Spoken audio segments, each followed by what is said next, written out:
We have some fun, I think, ahead for you today. Welcome to Witches, Bitches, and Britches, the Bawdy and Bodacious women of opera. Now this afternoon we are going to puncture the myth that opera heroines are all consumptive maidens who died tragically while pining desperately for their men. The women you'll meet tonight don't pine. These gals are mean, conniving, vengeful, lustful, wicked, naughty, and just plain pissed off. These women are the spice of opera, and they have great music, and believe me, they are fun to portray. Now, there's a little history behind the title Witches, Bitches, and Britches.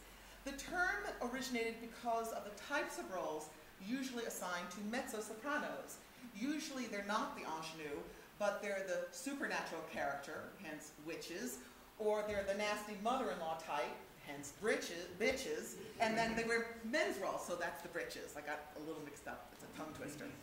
Now, there are several reasons why composers put women in men's roles. In the Baroque period, castrati sang in the female vocal range. And for those of you unfamiliar with the term castrati, it means just what you think it does. Yes. When the castrati went out of fashion, or died off, women took on these male roles. And in later periods, composers would often choose a woman to portray a young man rather than have some geriatric tenor try to bark it out and look ridiculous in the process. The final reason for pants roles, as we call them, is that in an age where women's bodies were well hidden under hoops, petticoats, and bustles, it was considered piquant and rather risque to see a woman in tight-fitting slacks. As one French writer of the time put it, he enjoyed viewing le derrière bien formé. Yes. So we're going to start tonight's program with a sample from each category, a witch, a bitch, and a britch, but in reverse order. And joining me today are two wonderful singers, soprano Teresa Brown and mezzo-soprano Sarah Campbell. In addition to their marvelous voices, I can assure you that they are both bawdy and bodacious in their own right. Yes. So they'll do justice to these characters today.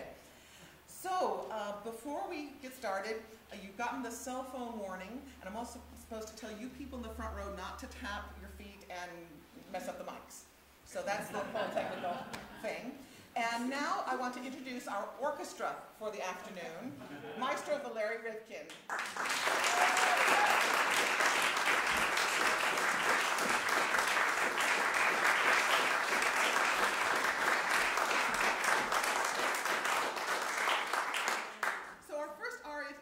Comes from the opera Julius Caesar by Handel. Now, I'm not going to tell you the story because it would take about 15 minutes and it still wouldn't make any sense. So, let's suffice it to say that the character Sextus seeks vengeance for the murder of his father. Now, Sextus is a lot like Hamlet, all talk and no action.